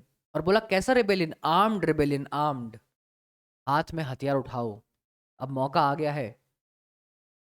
अब शास्त्रों से नहीं, शस्त्र से काम करना पड़ेगा। शस्त्र। तो इन 1910, अब शस्त्र कहां से यार इन लोगों के पास, ये ट्राइबल कम्युनिटीज के पास कहां से बंदूक आई, हथियार आए?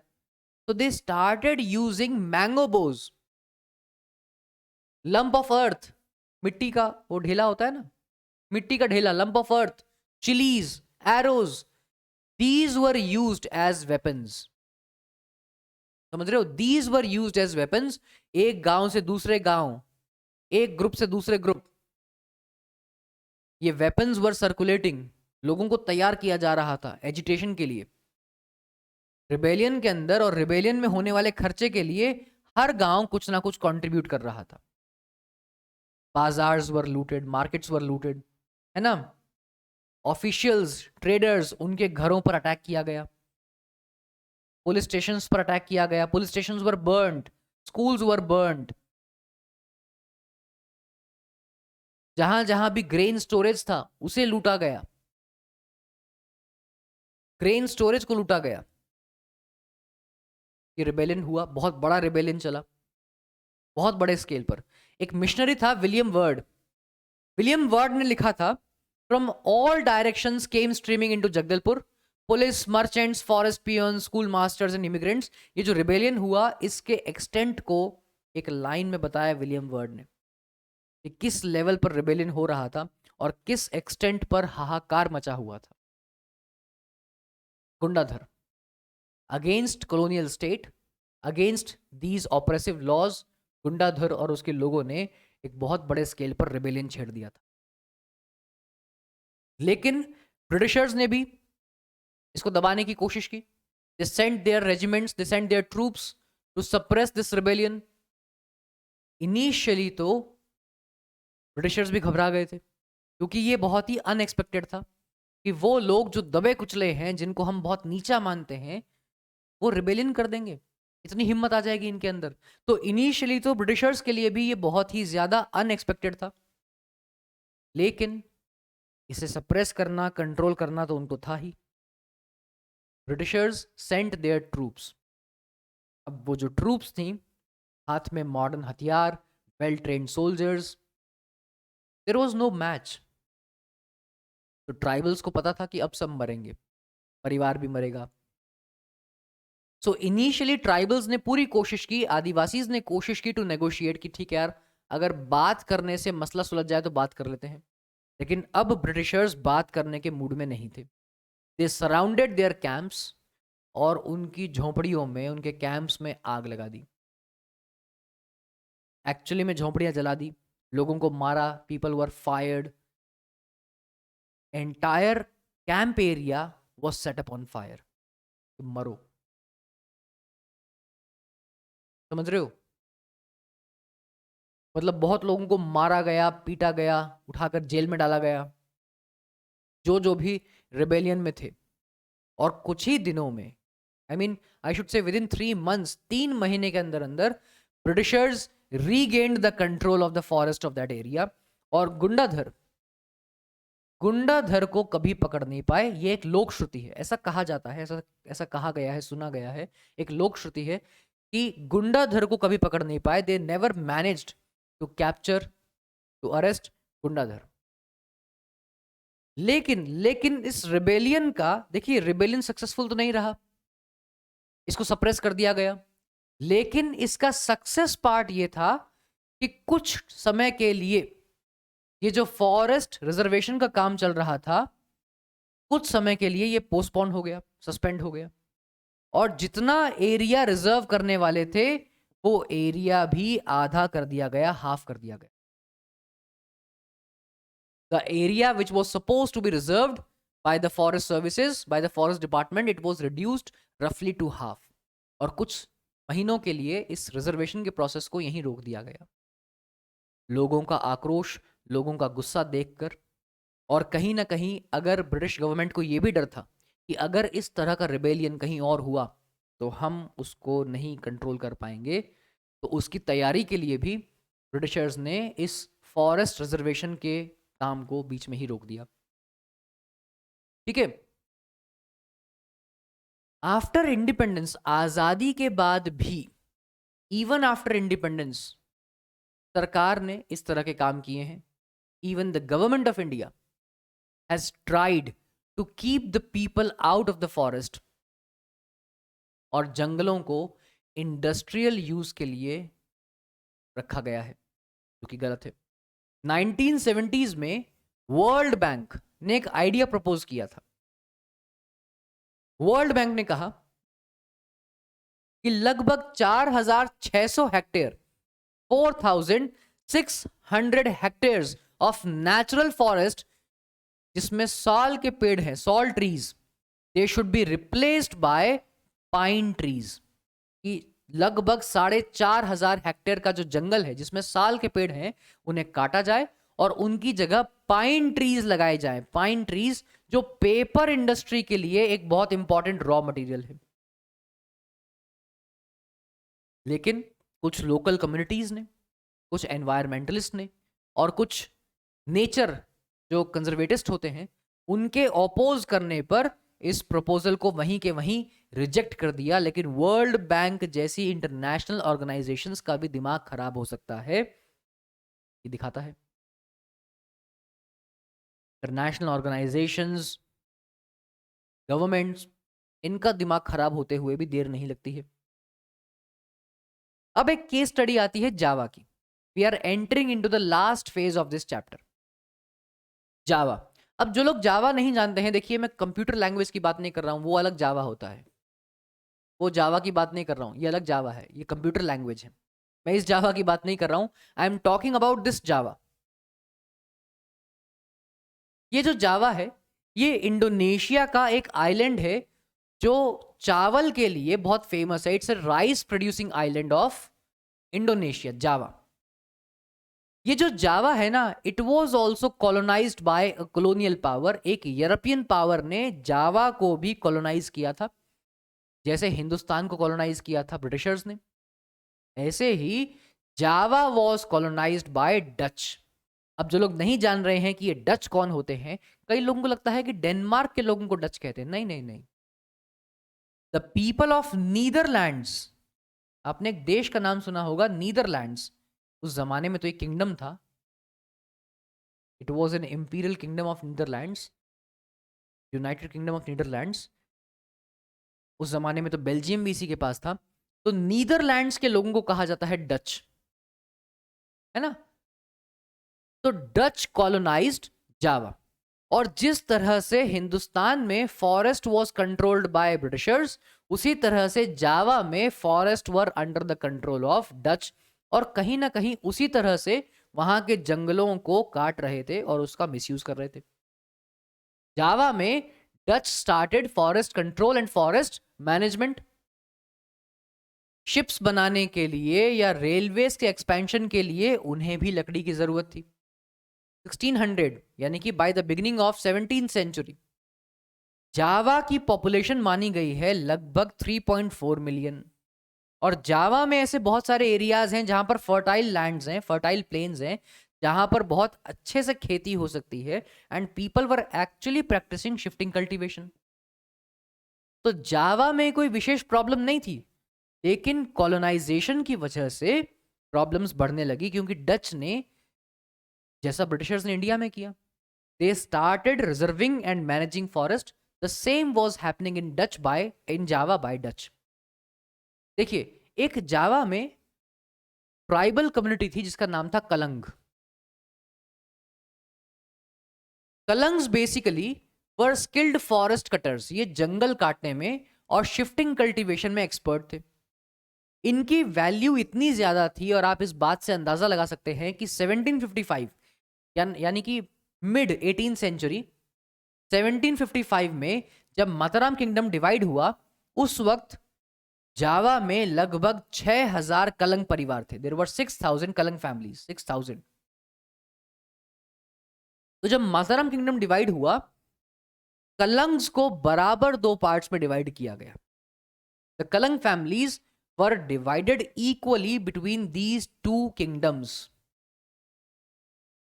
इतनी ज्यादा वैल्यू थी क्योंकि ये पेड़ काटने में, जंगल काटने में एक्सपर्ट थे, और जब तक जंगल नहीं कटेंगे शिफ्टिंग एग्रीकल्चर नहीं होगा। तो कलंग्स की बहुत ज्यादा वैल्यू थी। इनके बिना किसी भी तरह से शिफ्टिंग एग्रीकल्चर करना या जंगलों में टीक के पेड़ काटना बहुत मुश्किल था। और ये बात जब डच कॉलोनियल पावर को पता लगी कि कलंग्स कितने इंपॉर्टेंट हैं, और इन्होंने, डच ने, when they started controlling the forest of Java, तो उन्होंने कलंग्स को फोर्स किया टू वर्क फॉर देम, कि हमारे लिए काम करो। लेकिन कलंग्स ने मना कर दिया, और 1770 में कलंग्स ने डच फोर्ट था एक, there was a Dutch fort at Joana, वहां पर अटैक कर दिया। Kalangs actually attacked on this Dutch fort at Joana. वो अलग बात है कि बाद में दिस अपराइजिंग वाज सप्रेस्ड। इस रेबेलियन को बहुत आराम से डच ने दबा दिया, लेकिन कलंग कम्युनिटी बहुत ही ज्यादा इंपॉर्टेंट थी। लेकिन धीरे धीरे धीरे धीरे डच वर गेनिंग कंट्रोल। समझ रहे हो? इवन जैसे इंडिया में साइंटिफिक फॉरेस्ट्री हो रही थी, जावा में Dutch started practicing scientific forestry. Similarly उन्होंने भी जावा में फॉरेस्ट लॉज को इंट्रोड्यूस किया और वहां की विलेज सोसाइटीज को, विलेज कम्युनिटीज को जंगलों में जाने से मना कर दिया। अगर बोट्स बनाना चाहते हो या घर बनाना चाहते हो, सिर्फ और सिर्फ इसी काम के लिए लकड़ी ले सकते हो, वरना नहीं। और इसके लिए भी परमिशन की जरूरत है। अगर परमिशन है तो जंगल में जा सकते हो और लकड़ी ले सकते हो, otherwise people were not allowed to enter the forest. जानवरों को ग्रेजिंग करवाना, है ना, बिना परमिशन लकड़ी ले जाना, विदाउट परमिशन, या जंगलों से होते हुए कहीं जाना, even travelling through the forest. अगर कोई रोड ऐसी है, कोई जो जंगल से गुजर रही है और आप बिना परमिशन के चले गए, तो people were punished for that, punished.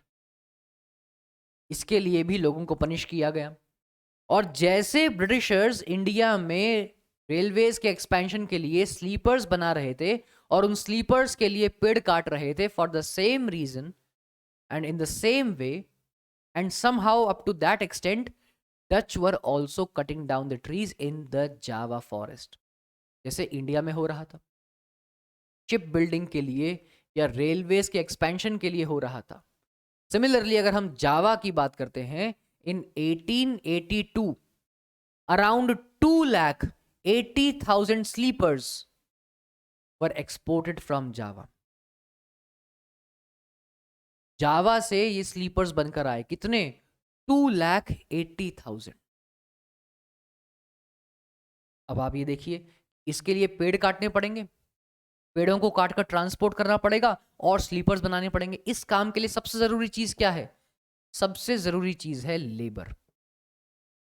पेड़ काटने हैं, काटकर उन वुडन लॉग्स को ट्रांसपोर्ट करना है और वहां पर स्लीपर्स बनाने हैं। इन सभी काम के लिए लेबर की जरूरत है। लेबर कहां से आएगी? लोकल लोग। अब किस तरह से लोकल लोगों को फोर्स किया जाए या कन्विंस किया जाए अपने लिए काम करने के लिए?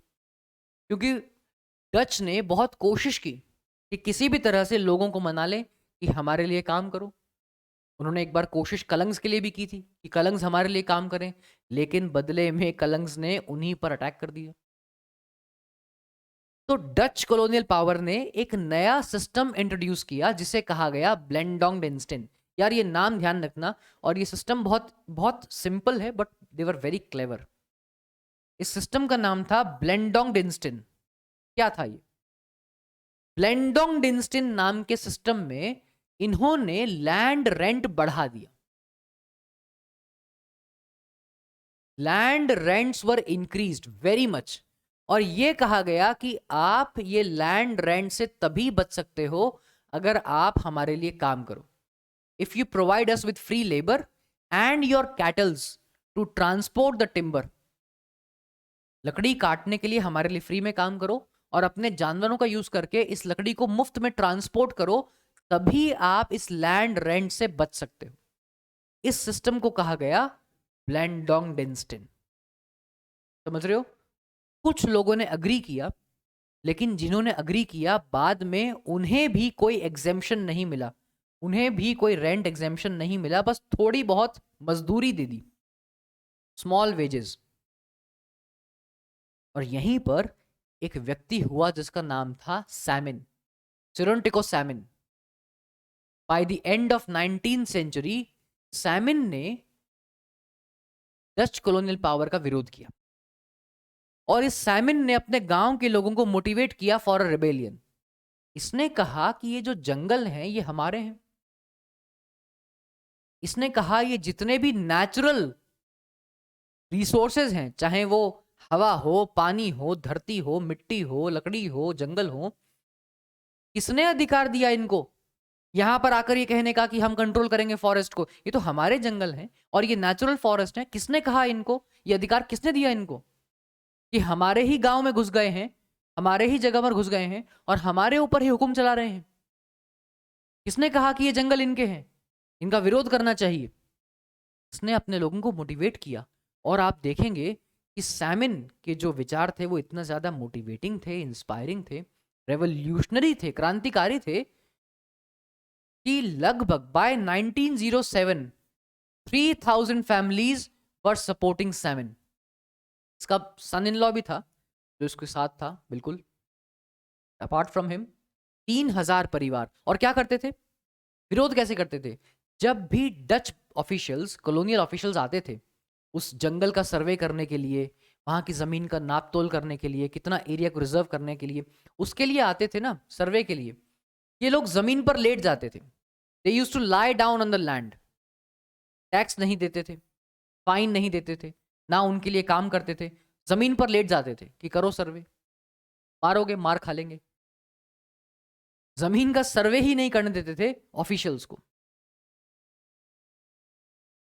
अब देखिए जावा में क्या हुआ। Because of the first world war, आपको अगर याद हो फर्स्ट वर्ल्ड वॉर या सेकेंड वर्ल्ड वॉर, देखिए दोनों के लिए ही जंगलों का बहुत नुकसान हुआ। Even because of the first world war and the second world war. देखिए फर्स्ट वर्ल्ड वॉर हुआ 1914 से 1918 और सेकेंड वर्ल्ड वॉर हुआ 1939 से 1945। Because of these world Wars जंगलों पर बहुत ज्यादा इंपैक्ट हुआ। आप चाहे इंडिया की बात कीजिए, बहुत ज्यादा पेड़ कटने लगे। I mean the trees were cut down recklessly, blindly, ताकि वॉर नीड्स को पूरा किया जाए। ठीक है, जावा में भी ऐसा ही हुआ। जावा में इन द वॉर जापान ने डच को हरा दिया। Dutch were defeated by Japan और जापान ने डच का ये जो जावा का काफी एरिया ऑक्यूपाई कर लिया। अब डच कॉलोनियल पावर को यह पता था कि जितनी भी लकड़ी यहां पर है, जितने भी जंगल यहां पर हैं, ये इन पर जापान का कब्जा हो जाएगा। अगर ये जंगल हमारे काम के नहीं रहे तो हम चाहते हैं जापानीज के काम के भी ना रहे। एक बहुत वाहियात सी कहावत नहीं है, बहुत वाहियात, नेवर बिलीव इन दिस, कि अगर तुम मेरी ना हो सकी तो किसी और की भी ना होगी। ये बड़ी वाहियात सी कहावत है। वही यहां पे हो रही थी। डच को लगा कि जो जंगल हमारे नहीं हो पाए वो जापानीज के भी नहीं होने चाहिए। The timber, the forest resources of Java should not fall in the hands of Japan.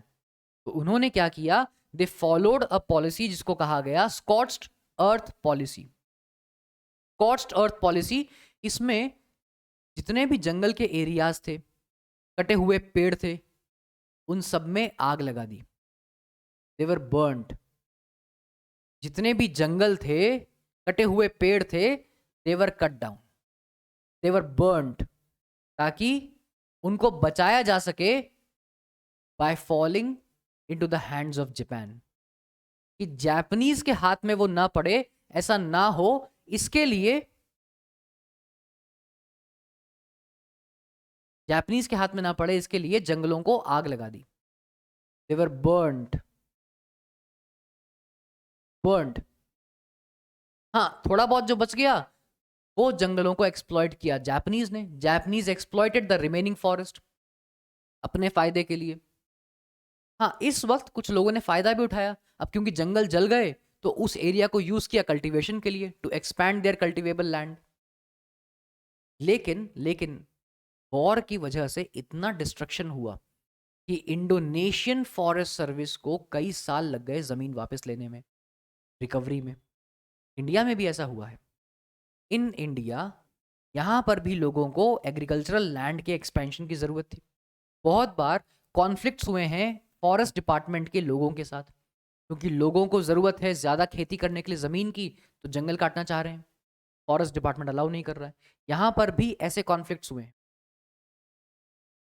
अब बात आती है कंजर्वेशन की। देखिए 1980s, यानी कि आजादी के बाद भी, हिंदुस्तान आजाद हुआ 1947 में, आजादी के बाद भी आप चाहे एशियन कंट्रीज की बात कीजिए, अफ्रीका की बात कीजिए, कुछ हद तक साइंटिफिक फॉरेस्ट्री यहां पर की गई है। सरकार का यह मानना था या सरकार का यह रवैया था कि यहां पर जो फॉरेस्ट कम्युनिटीज हैं, जो ट्राइबल कम्युनिटीज हैं, उनको जंगलों से बाहर रखा जाए, तभी हम जंगलों को बचा सकते हैं। Conservation of forest rather than collecting would, ये इंपॉर्टेंट हो गया। लेकिन धीरे धीरे गवर्नमेंट को रियलाइज हुआ कि अगर जंगलों को बचाना है, अगर जंगलों को कंजर्व करना है, तो हमें लोकल पीपल को इन्वॉल्व करना बहुत जरूरी है। वो लोग जो जंगलों में ही रहते हैं या जंगलों के आसपास रहते हैं, वो लोग जिनको हम ट्राइबल कम्युनिटीज कहते हैं, इनको इन्वॉल्व करना बहुत जरूरी है if we want to conserve the forest. India में चाहे मिजोरम की बात कीजिए, चाहे केरल की बात कीजिए, जहां घने जंगल हैं, to protect them you need to involve local people.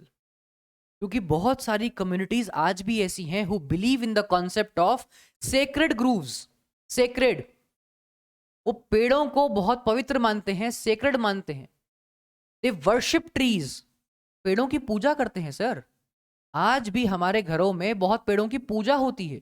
आपको लगता है वो लोग उन पेड़ों को काटने देंगे? They worship trees. ऐसी बहुत सारी कम्युनिटीज हैं जो पेड़ों की पूजा करती हैं।